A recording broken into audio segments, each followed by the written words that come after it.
Hey, it's Brett. So, grief is a concept that comes up occasionally, as you'd expect, and it's pretty much just having to remap, recalculating like GPS. When you have, an action or a thought or whatever it is, and it changes previous thoughts, memories, understandings, whether that's a change in the situation, like loss of a loved one or an item, or if it's a change in your understanding, um, like Bill Cosby was a hilarious comedian, and then all that stuff came to light, and it's really hard to enjoy his comedy now. It's hard to separate the art from the artist in general, but the more heinous an act is, the less you can relate to it, the more it kind of inherently dehumanizes the person um, in your mind, and at least it really mars your impression of them, and not impression really feels like too light of a word. It's their entire representation, their existence, um, what defines them. It's more than any specific characteristic, but it's your entire understanding of that person.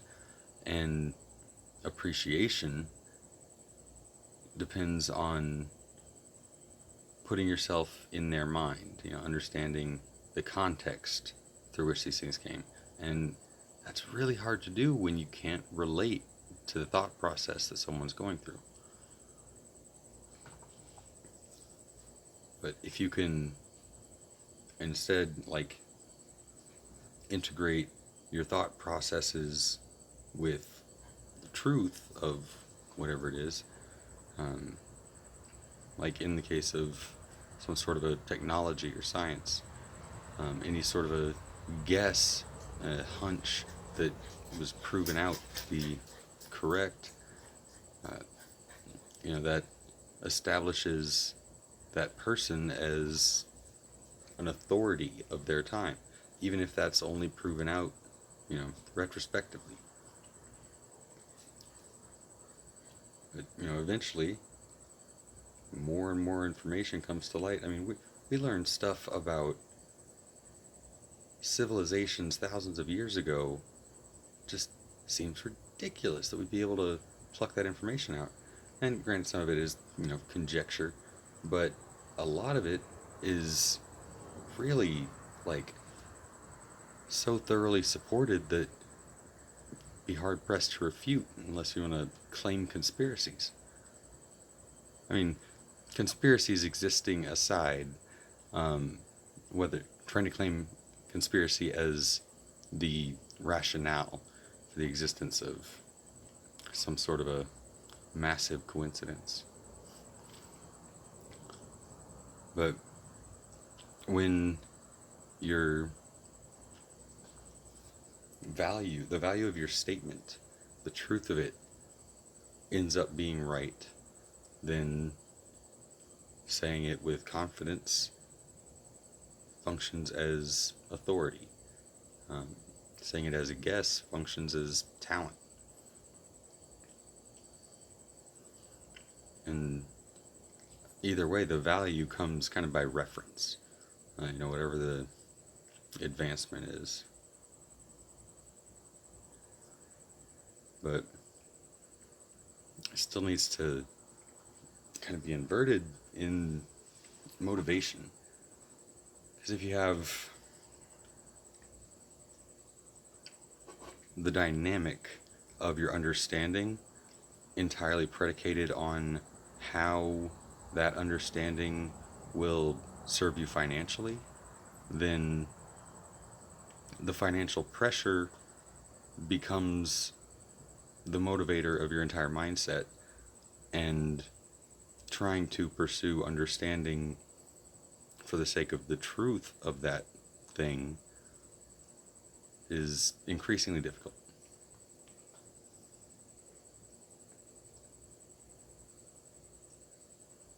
It's just another plate to keep spinning and keep in line, but it's really another stumbling block when you're trying to focus on anything significant.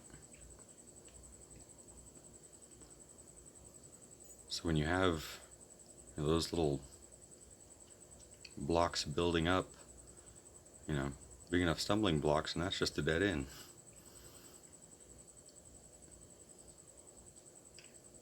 If you can find the right path and base your understanding on truth, whether that's experiential, which is why expert through mastery, the whole Malcolm Gladwell 10,000 hour bit, that's definitely a thing. That's definitely proven fact. But that's essentially from just guessing and checking, educated guessing. It's a genetic algorithm. You're approaching the truth starting from the shoulders of those that approached it before, and through walking in their footsteps and taking the same paths, and then branching out with those tools and finding your own path, but not in the frivolous way that most people say it. I'm thinking of, like, it's more the way finding your own approach in martial arts, or your own style in any sort of art, really.